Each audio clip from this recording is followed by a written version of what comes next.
Hey everybody, welcome to Teeny Tiny Town and welcome to my messy workbench here. And you can see today I have some new Rapido trains, Great Northern 40-foot boxcars in several paint schemes. I have, of course, the Big Sky Blue. I have also the Glacier Green.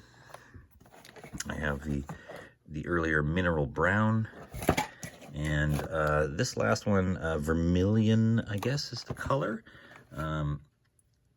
So yeah, really great looking cars, really sharp. Of course, Great Northern was ultimately amalgamated to become part of Burlington Northern. And on my layout, Burlington Northern, I'm a big Burlington Northern fan. So happy to have these cars, which, you know, existed and persisted well into the Burlington Northern era. But of course, they wouldn't have looked sharp and clean like this. So probably with some weathering and effects like that, it would be more appropriate in a Burlington Northern type layout. All right, let's have a closer look at some of these cars, and then we'll have a look at them on the track.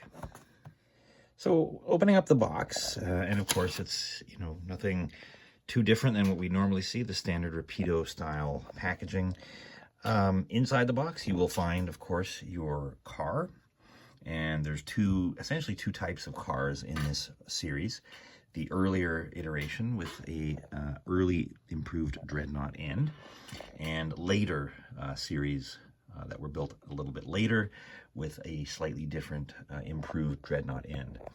So of course, in each box you get a nice insert with some prototype history, exploded parts diagrams, of course, always handy, and yeah, the Rapido bag with a few extra details. So here we have a couple of ladders, which I think you could swap out.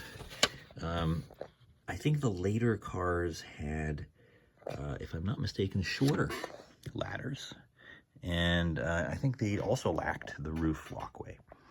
So again, typical sort of stuff that you'll find in the Rapido packaging. A really nice looking car, and we'll take a closer look at some of the other paint schemes in this series, and we'll look at them all together on the track. So here is the car in the Glacier Green, and this is one of the earlier iterations with the earlier improved dreadnought ends. And well, I can't see too much difference there.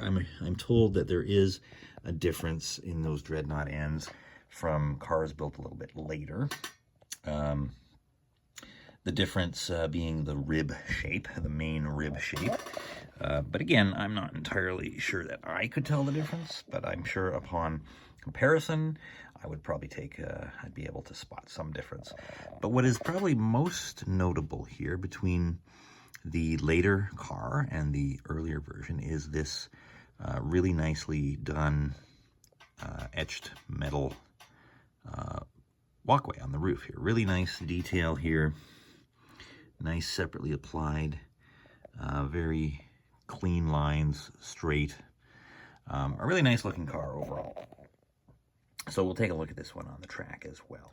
So the Great Northern boxcars were well known for their colorful, bright paint schemes, but I guess the series wouldn't be complete if we didn't have an example of the mineral red, or I guess it really looks brown to my eyes, but according to the box, this is mineral red, and this is one of the early series cars with the dreadnought ends, early dreadnought ends, and the roof walkway. This particular example did not come with any ladders, I guess, to model a later series, partly, I guess, because this color scheme, I think, was only part of the earlier series. Not entirely sure about that, but for what it's worth, you got to have the brown amid the other colorful cars. So let's have a look at them on the track.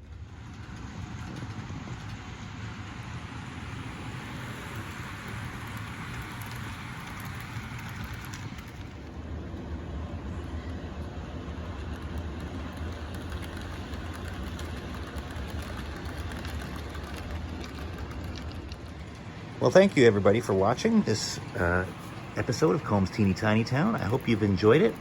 Please like and subscribe if you'd like to see more model train videos like this. Keep on model railroading and have fun.